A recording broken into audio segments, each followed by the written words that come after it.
Evangelio según San Juan, el capítulo 14. Vamos a leer una porción muy conocida, los primeros 3 versículos del capítulo 14 del Evangelio de Juan.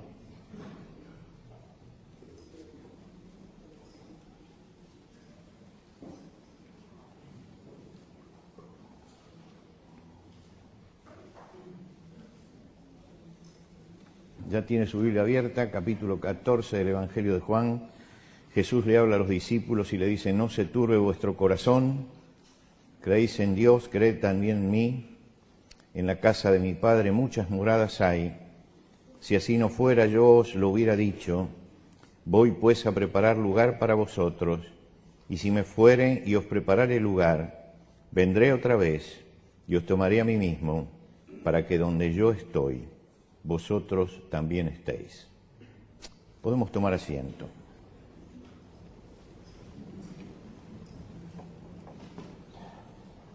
El rey Salomón en el libro de Eclesiastés, en el capítulo 7, tiene una expresión muy interesante que yo la voy a repetir, pero en la versión Dios habla hoy de la Biblia, que creo que tiene una traducción que está más cerca de nuestro entendimiento.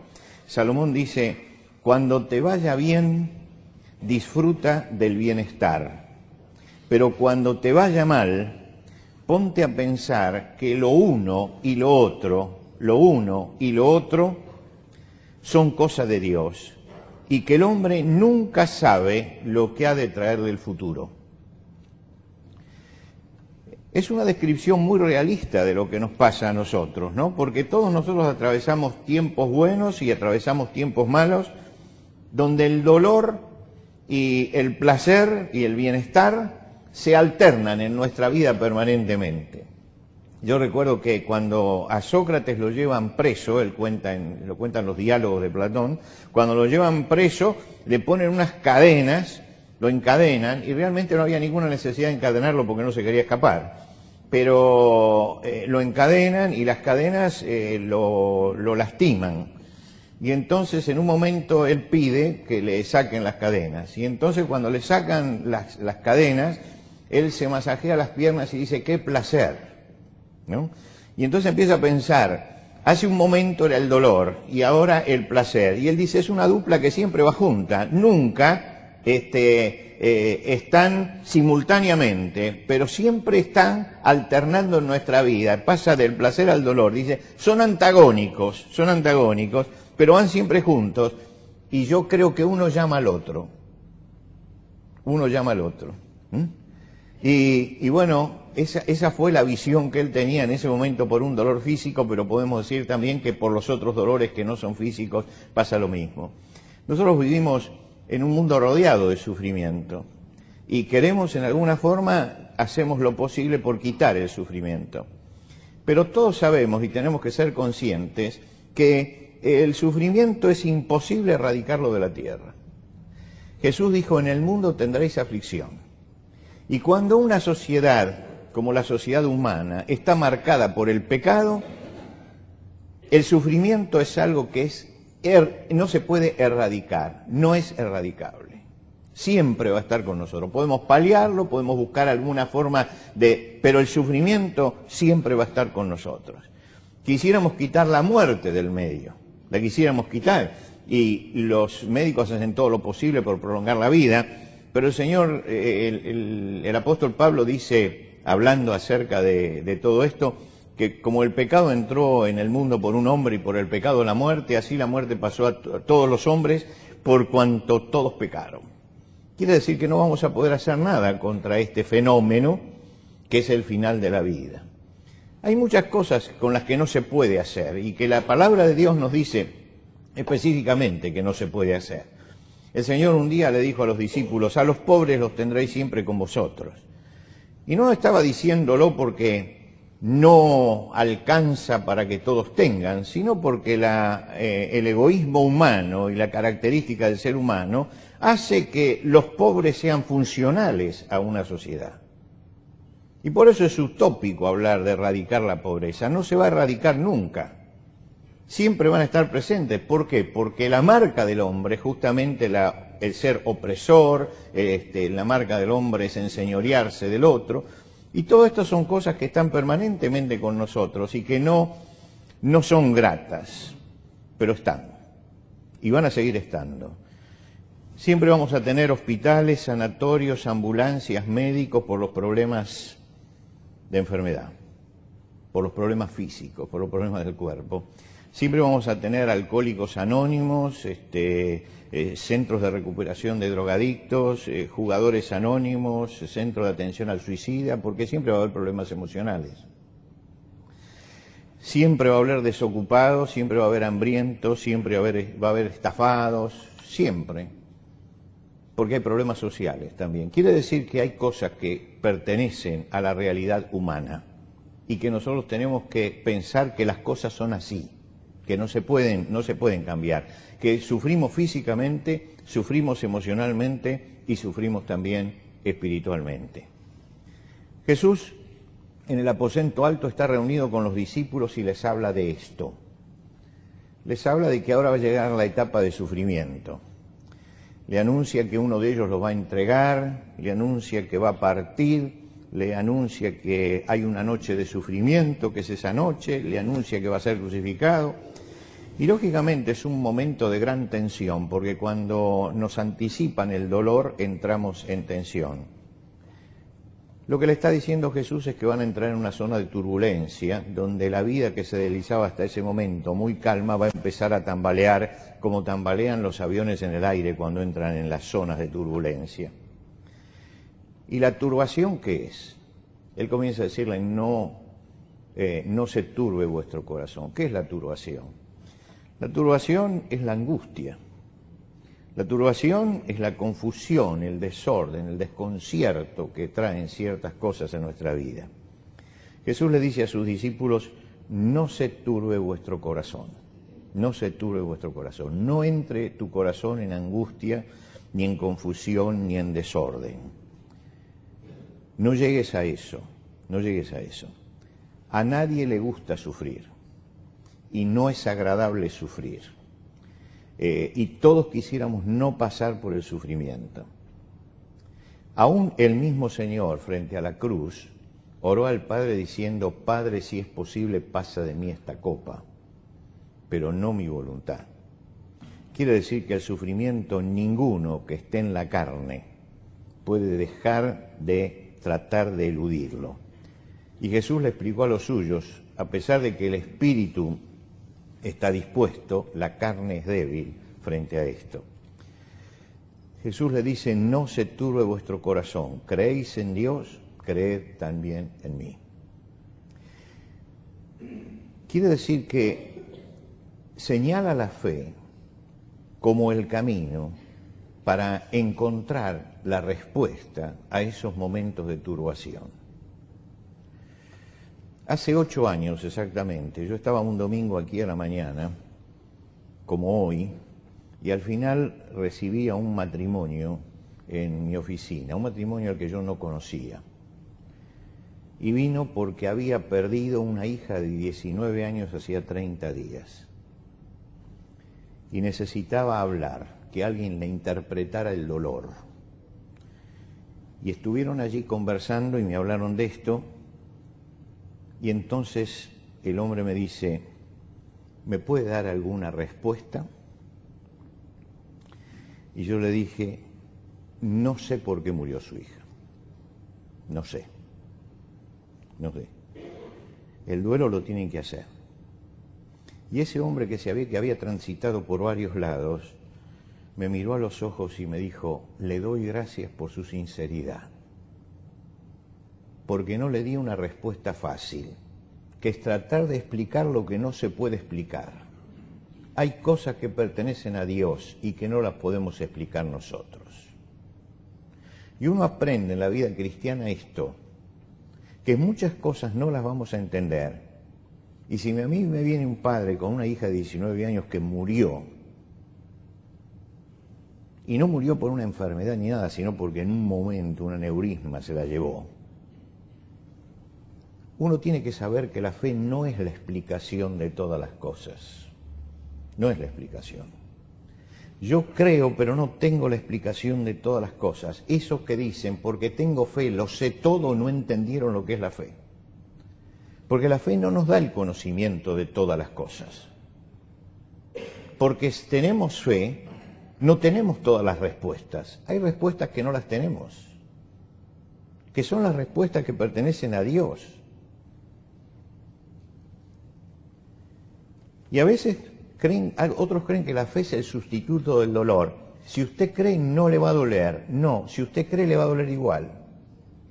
Le va a doler igual. Y no es una falta de fe. La fe no puede explicarlo todo. Y la fe no destierra el dolor ni el sufrimiento. Yo me tengo que acercar a la fe como lo que la fe es, que era a lo que Jesús convocaba a los discípulos. No les dijo, oren que no sufrimos. No les dijo, oren que no va a pasar nada si oramos. Le dijo, oren y crean, porque vamos a tener que atravesar el momento del dolor. Vamos a tener que atravesarlo. A veces se quiere usar a la fe como quien barre la basura y la mete debajo de la alfombra, ¿no? Y entonces uno barre y parece que está todo limpio, pero abajo de la alfombra está la suciedad. Ocultar la realidad o enmascarar la realidad no sirve de nada, no sirve de nada, no lo remedia. Jesús le anticipó a sus discípulos que iban a sufrir y les dijo, de cierto os digo que vosotros lloraréis y lamentaréis. Lloraréis y lamentaréis. Es decir, Jesús se lo está diciendo. Llegó ese momento. Bueno, sí, pasamos 3 años maravillosos, pero llegó el momento del dolor. Y hay que aceptar el momento del dolor. Ellos se resistían a eso, se resistían al dolor, se resistían a la alternancia, a que llegara ese momento. Habían experimentado el deleite y ahora ha llegado el momento del sufrimiento. ¿Y quién está preparado para el dolor? Yo leo el libro de Job y veo a la mujer de la mujer de Job, la mujer de Job no pudo resistir el dolor.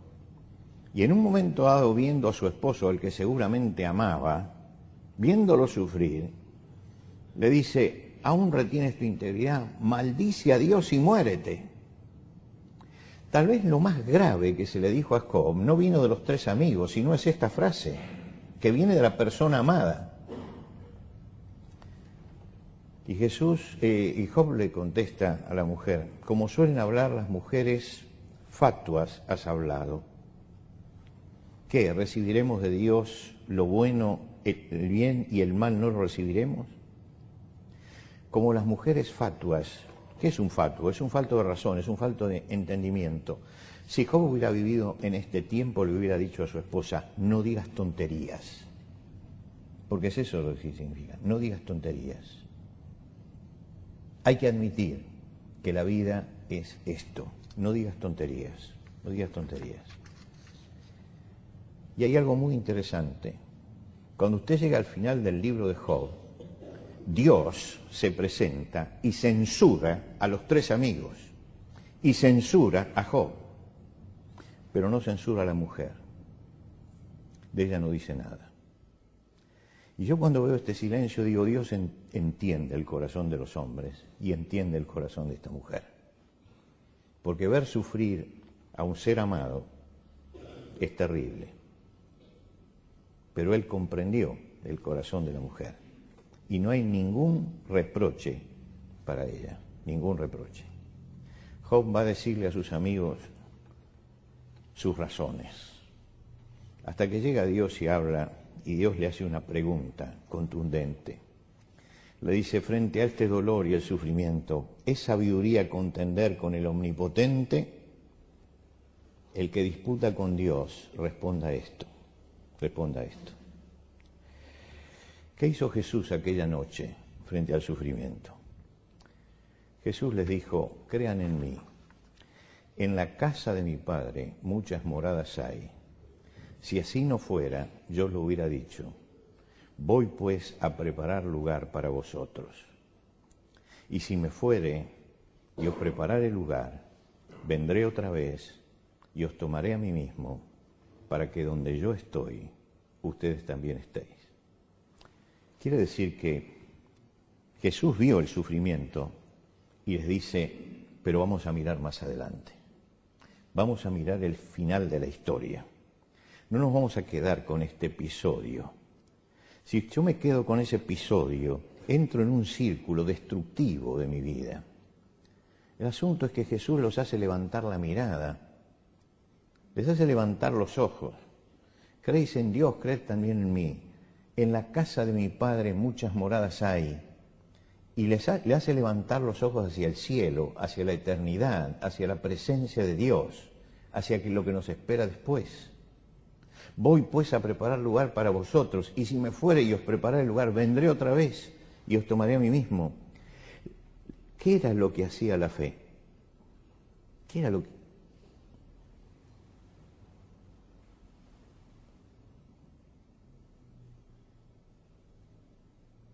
Esto hacía la fe. Producía expectativa. Porque si yo me paro y parece que abandono el sermón y todos quedan expectantes, y la fe es eso, nos pone en la situación de expectativa. Estoy esperando algo. Estoy esperando algo. Algo va a pasar. Y dice Jesús, no se queden con el presente. Piensen que algo realmente va a pasar. Los hace mirar más allá. ¿Qué es la expectativa? Cuando de pronto miramos, estamos siguiendo una línea de pensamiento y de pronto se corta. Y entonces decimos, está pasando algo diferente. Y Jesús le dice, sí, está pasando algo diferente. Algo que ustedes hasta ahora no han previsto. Y les abrió la puerta a la esperanza. A una esperanza que no es la esperanza de abajo por la que luchan todos y todos pierden, sino la esperanza de arriba, la esperanza de la eternidad. Nos hace mirar más allá, nos hace levantar los ojos, nos hace abrir el corazón a la esperanza. Y realmente cuando yo abro el corazón a la esperanza, es cuando realmente la fe ha entrado profundamente en mí. Claro, los discípulos cuando estuvieron con Jesús tuvieron un aprendizaje. En ese aprendizaje llegaban a la casa de Jairo y la niña estaba muerta y Jesús la resucitaba. Iban por el camino y había un joven que lo llevaban a enterrar y paraba Jesús y lo resucitaba. Y llegan a la tumba de Lázaro que hace 4 días que está y llega Jesús y lo resucita. Y Jesús muere y van a buscarlo a la tumba y ha resucitado. Ellos aprendieron que el Señor Jesús tenía poder, aprendieron que era todopoderoso. Eran las grandes lecciones. Pero cuando empieza la iglesia y un día se levanta Esteban a predicar, es el primer hombre que se levanta con fuerza a enfrentar al tribunal, lo apedrean y muere, pero no lo levanta. No podía el que levantó a la hija de Jairo, al hijo de la viuda de Naín, a Lázaro y el que se levantó de la tumba, levantar también a este. No, entramos a otra etapa, a otro momento. Ya aprendieron que hay poder. Ahora tienen que afirmarse en la esperanza. ¿Y qué es lo que dice Esteban en el momento de morir? Y yo creo que esas palabras están puestas allí justamente porque es la transición entre ese momento de las grandes resurrecciones, ¿no? Y que es la realidad nuestra. Esteban, que es el primer mártir de los cristianos, el primero que muere de los cristianos, el primer mártir. Esteban dice en el momento de morir, veo los cielos abiertos y al Hijo del Hombre que está sentado a la diestra de Dios. Y cuando lo apedrean, él dice, Señor Jesús, recibe mi espíritu. Quiere decir que hasta aquí vimos una cantidad de resurrecciones. Ahora llegamos acá y nos dice, veo el cielo abierto. Y creo que cada uno de nosotros tiene que levantar siempre frente al dolor, al sufrimiento y las pérdidas, los ojos más allá, los ojos hacia la eternidad. El apóstol Pablo le escribe, había estado 3 semanas nada más en Tesalónica predicando y se había convertido en una cantidad de hermanos y tenían un fiel testimonio. y el apóstol Pablo escribe su primera carta. Y seguramente algún hermano había fallecido y entonces ellos ahí no tenían respuesta. Y entonces Pablo les dice, tampoco queremos, hermanos, que ignoréis acerca de los que duermen, para que no se entristezcáis como los que no tienen esperanza. Yo digo que hay dos tipos de tristeza. Está la tristeza de los que tienen esperanza y la tristeza de los que no tienen esperanza. La tristeza de los que tienen esperanza es una tristeza y un dolor dulce, porque no es el final. La otra es desesperación. Nosotros lo que tenemos es esperanza, por eso hay dolor y por eso hay llanto,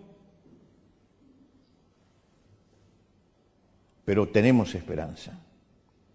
Tenemos esperanza porque Jesús dijo, vendré otra vez. Y porque el apóstol dice, porque si creemos que Jesús murió y resucitó, así también traerá Dios con Jesús a los que durmieron en Él. Esta es la esperanza que tenemos. Esta es la gran esperanza que tenemos. Pero hay una condición. Jesús puso una condición a los discípulos. Creéis en Dios, creed también en mí. Es la fe. Es una condición también la que pone el apóstol Pablo.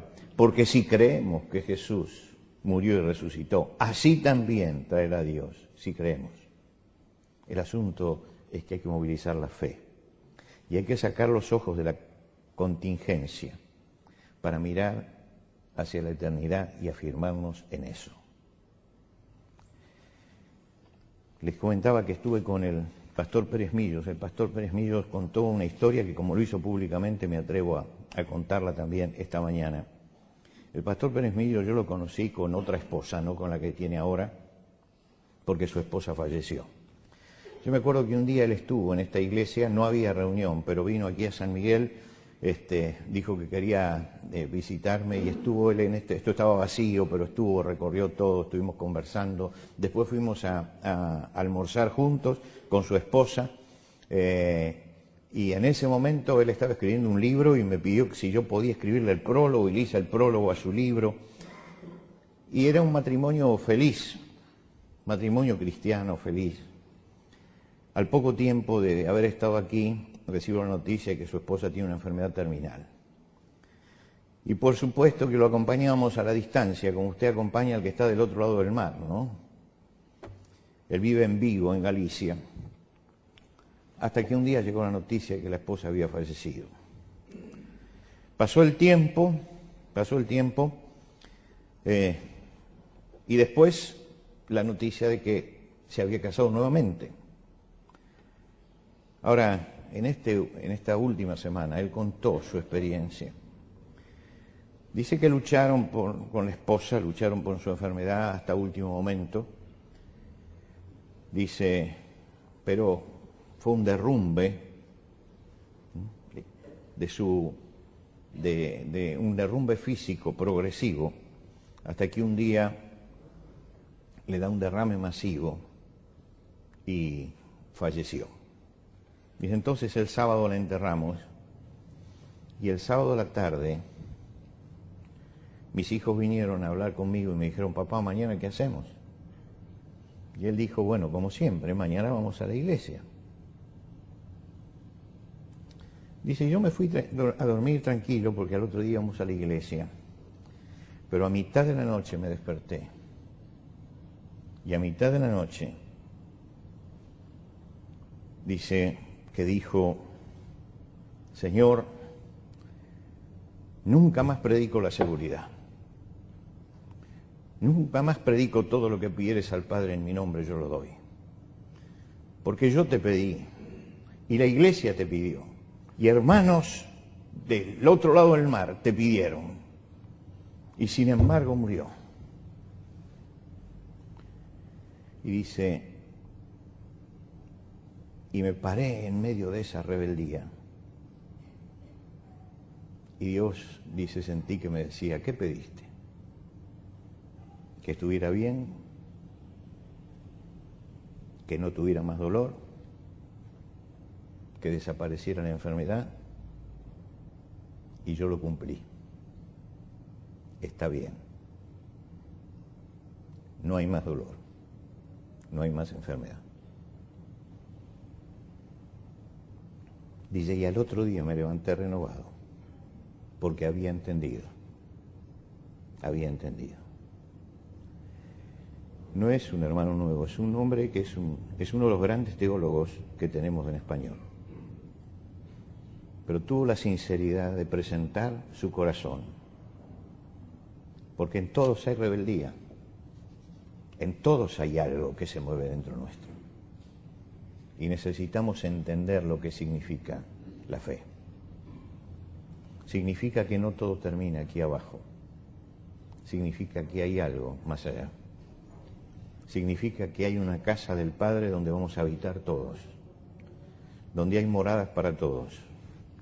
Significa que hay una vida más allá, donde no habrá dolor, donde el Señor enjugará toda lágrima, donde allí no habrá más sufrimiento y donde estaremos siempre con el Señor. Esto es la esperanza que tenemos en Cristo. Esta esperanza que tenemos en Cristo es la que tenemos que afirmar en nuestra fe para atravesar los momentos de dolor, para atravesar los momentos de sufrimiento, para atravesar las pérdidas, entender que esto fue lo que Jesucristo trajo. El apóstol Pablo dice, si solamente esperamos en Cristo en esta vida, somos los más dignos de conmiseración de todos los hombres. Tenemos una esperanza que va más allá de nosotros. Tenemos una esperanza en Cristo. Algún día el Señor, o viene Él o voy yo, pero algún día nos vamos a encontrar.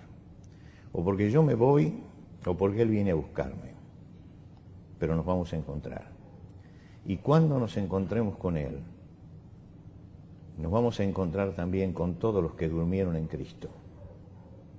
Todos los que durmieron en Cristo.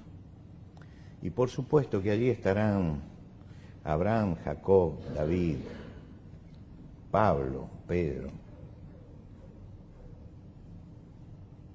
Y será maravilloso encontrarnos con ellos.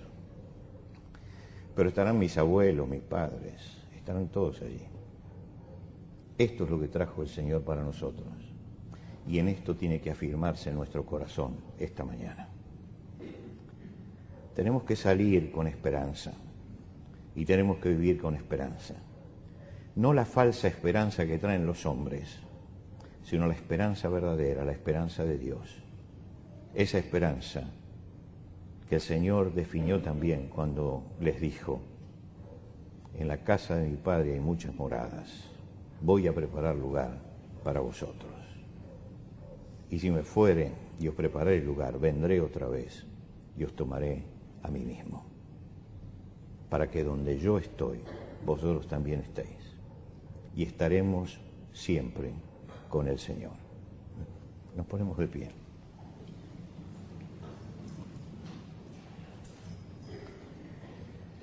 Señor, te damos gracias por la esperanza que tenemos en Cristo Jesús, por la esperanza de que vamos a estar con Él por toda la eternidad, por la esperanza del sostén que nos da en los momentos de dolor y de prueba, la fe que ponemos en Cristo Jesús.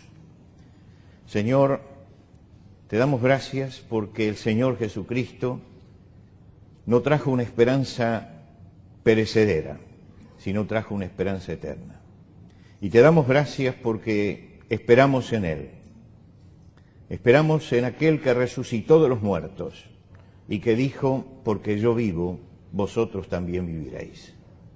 Te damos gracias, Señor, porque un día dejaremos atrás dolor, sufrimiento, enfermedad y todas estas cosas que tanto nos estorban mientras que estamos en la tierra. Y nos encontraremos contigo y tendremos entonces la paz tuya y tendremos el gozo de tu presencia. Y nadie, Señor, podrá quitarnos ese estado final de paz, de tranquilidad y de gozo delante tuyo. Señor, mirando ese día, mirando ese horizonte que tenemos delante, es que esta mañana elevamos los ojos hacia ti agradecidos, agradecidos por las moradas que hay allá en la eternidad, por las moradas eternas, porque allí, Señor, se abre para nosotros la expectativa final de nuestra vida, la vida eterna. Te damos gracias, Señor, por el Señor Jesucristo, que vino desde los cielos y murió en la cruz y resucitó para darnos esta esperanza. Y te pedimos, Señor, por todos los que sufren, por todos los que están dolidos, por todos los que están viviendo momentos difíciles en esta hora, para que puedan afirmarse en ti y para que puedan tener el consuelo de la esperanza en Cristo Jesús. Recibe, Señor, nuestra adoración, en el nombre del Señor Jesucristo. Amén. Amén.